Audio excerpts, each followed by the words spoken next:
saludándole en el amor del Señor, deseando rica y abundante bendiciones del cielo hacia sus vidas. Llegado a la hora de compartir el devocional, el pancito diario de vida que tanto bien hace a nuestras almas. Corresponde nuestra sección ¿Sabías que? Y en el ¿sabías que Jesús comparó el reino de los cielos con la levadura? Tal cual como has escuchado. El Señor Jesús comparó el reino de los cielos con la levadura. San Lucas, capítulo 13, versículos 20 al 21. San Lucas, capítulo 13, versículos 20 al 21. La Biblia en los evangelios sinópticos, es decir, San Mateo, San Marcos, San Lucas, presenta al menos 30 parábolas dichas por el Señor Jesús. Y hay al menos 7 parábolas que van directamente en relación al reino de los cielos, que en primera instancia se ha instaurado espiritualmente, donde llegará un día más allá del tiempo de la iglesia, en donde literalmente Cristo reinará 1000 años en esta tierra.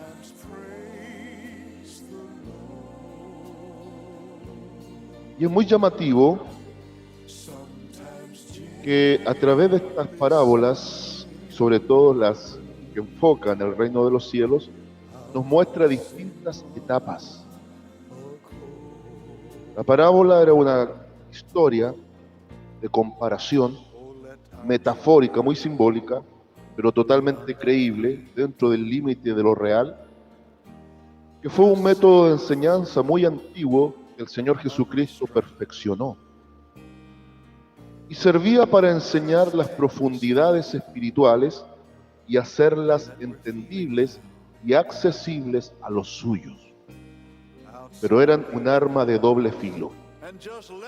Las parábolas hasta los niños podían entenderlas, pero el Señor Jesús también las usó casi en código para que los religiosos de su tiempo, aquellos que deseaban casarlo en algún dicho, no las pudieran entender. Entonces leamos por favor San Lucas capítulo 13, versículos 20 al 21, y dice así la poderosa palabra de nuestro Dios, y la voy a leer en el nombre de nuestro Señor Jesucristo. Parábola de la levadura. Y volvió a decir: ¿a qué compararé el reino de Dios?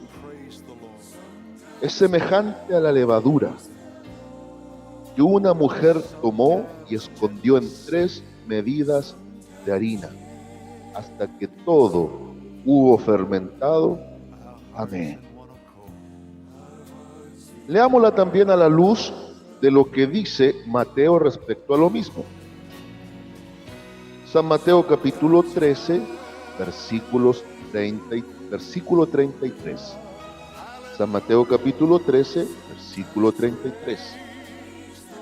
Otra parábola les dijo: el reino de los cielos es semejante a la levadura que tomó una mujer y escondió en 3 medidas de harina hasta que todo fue leudado. Amén. Fermentado, leudado.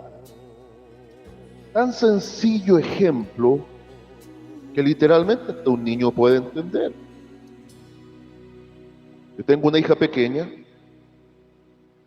que de muy bebé, cada vez que hacía pan, quien habla, o todavía, casi como tradición, me gusta hacer sopaipillas, en Argentina le dicen tortas fritas, ella me acompañaba y le gustaba sobar la harina. Y ella veía todo el proceso. Yo le hablo, tenía 2, 3 años, era muy pequeñita, ahora ya es una preadolescente. Y a lo que a ella le llamaba mucho la atención es cuando la harina hecha masa engordaba. Y eso es lo que a ella le causaba curiosidad, risa y hasta nervios.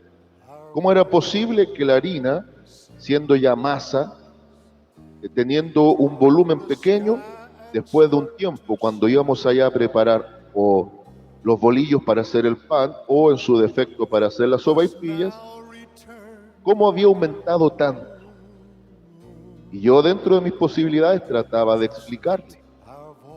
Pues bien, no hay magia de por medio, pero la levadura tiene esa capacidad misteriosa incluso, porque lo que hace el efecto de la levadura y en la harina es algo prácticamente, a los ojos humanos, misterioso. ¿Cómo hace crecer en volumen algo que al principio era pequeño? Entonces, en esta parábola del reino, respecto a la semejanza de este mismo con la levadura, aplica aquello. El Señor Jesucristo está enseñando similar, dado que la parábola previa, tanto en Lucas como en Mateo, es la parábola de la semilla de la mostaza, y aplica exactamente lo mismo. ¿Cómo una pequeña semilla puede producir una hortaliza tan grande? ¿Cómo un poco de levadura puede leudar o fermentar la masa? ¿Cómo la hace crecer en volumen? Ese es el misterio para nosotros los seres humanos de cómo el cristianismo, en base a la manifestación de un hombre que nos dejó de ser Dios haciéndose hombre, pudo transformar y trastornar la historia de toda la humanidad, donde asombrosamente, en poco más de 20 siglos de historia, el cristianismo, junto al judaísmo y junto al islamismo, se ha posicionado como una de las más grandes religiones monoteístas. En otras palabras, una de las más grandes religiones que adora a un único Dios verdadero, donde hay millones de adeptos o de creyentes, prefiero usar ese término, en el mundo. Y ahí radica el misterio, porque como tampoco depende del hombre, del panadero que trabaja la harina para formar la masa, para realmente preparar un producto de excelencia final, no depende del panadero el proceso de enludar o fermentar la masa, sino que depende de la levadura. Así el reino de los cielos se expandió, no gracias a la iglesia en cuanto a elemento humano, sino que al Espíritu Santo, que ha hecho crecer esta obra de menos a más. Pero aquí hay un punto que también me llama la atención y quiero compartirle a usted. Sé muy bien que no podemos nosotros las parábolas espiritualizarlas por completo sin respetar el contexto. Ya les di el contexto, esto habla de crecimiento. Y tampoco es prudente tratar de explicar y de indagar en cada punto de la parábola, pero siempre hay detallitos que llaman la atención, y a mí el detalle que me llama la atención es la idea de las 3 medidas de harina. Ahora, una parábola es un símil elaborado. Cuando digo símil, es un comparativo. Cuando la Biblia dice es como, eso es una comparación. Acá es semejante. Esa semejanza es la comparación. Pero dice que, ¿a qué compararé el reino de los cielos o el reino de Dios?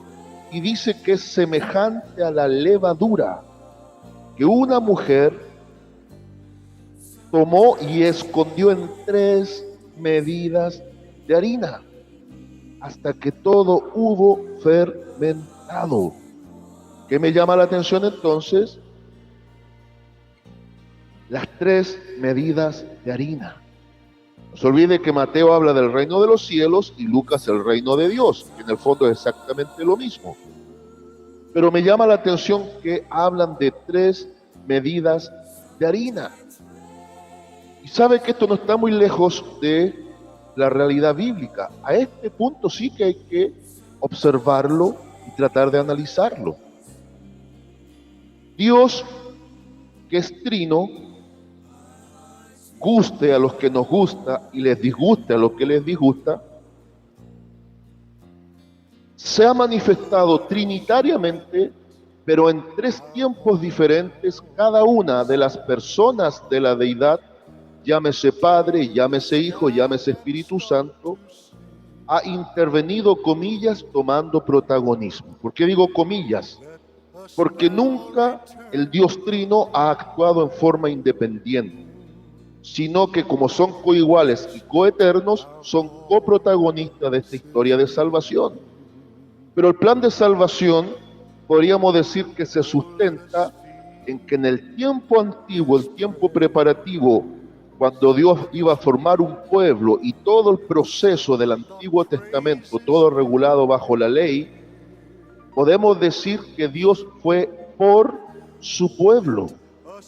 Entonces, el Dios Trino actuando mancomunadamente da evidencia que el que cobró mayor protagonismo en interacción fue Dios el Padre. Obviamente el Espíritu Santo siempre estuvo bajo la figura, por ejemplo, de la columna de fuego y la nube de polvo que guardaba a Israel en el desierto, y el Señor Jesucristo muchas veces manifestándose como preencarnado a través de la imagen del ángel de Jehová o incluso el propio Melquisedec. Pero ya llegado la consumación de los tiempos, el Nuevo Testamento comienza con Dios con nosotros, cumpliendo la profecía de Isaías 7:14, evidenciado en San Mateo 1:21 al 23. Y llamará su nombre Jesús, porque Dios con nosotros sería Dios salvándonos a nosotros. Entonces la segunda medida de harina ahora iba a ser, en este perfecto plan de salvación, Dios con nosotros. El Hijo de Dios en medio de los hombres, tomando apariencia, forma y siendo hombre, no dejando de ser Dios, salvándonos. Pero él, en el contexto de de San Juan capítulo 14, capítulo 15, capítulo 16, él nos declara que él tenía que volver al Padre, que no nos dejaría huérfanos, porque ahora Dios estaría en nosotros. Entonces yo de aquí de alguna manera veo que muy disimuladamente y muy de soslayo el Señor Jesucristo muestra el perfecto plan de salvación en 3 tiempos: el tiempo del Antiguo Testamento, el tiempo de la manifestación del Hijo de Dios y el tiempo del surgimiento de la Iglesia a través del Espíritu Santo que está en nosotros, para que todo leude, todo fermente, como lo hace la la levadura haciendo fermentar la masa cuyo núcleo es la harina, para que finalmente salga el producto terminado. Entonces, Dios se ha mostrado por nosotros, con nosotros y en nosotros. Plan de salvación, reino de los cielos que crece de menos a más y perfecto orden del trabajo de Dios a manera trina. Saludos de paz, amor y bendición desde Longaví a cada uno de ustedes.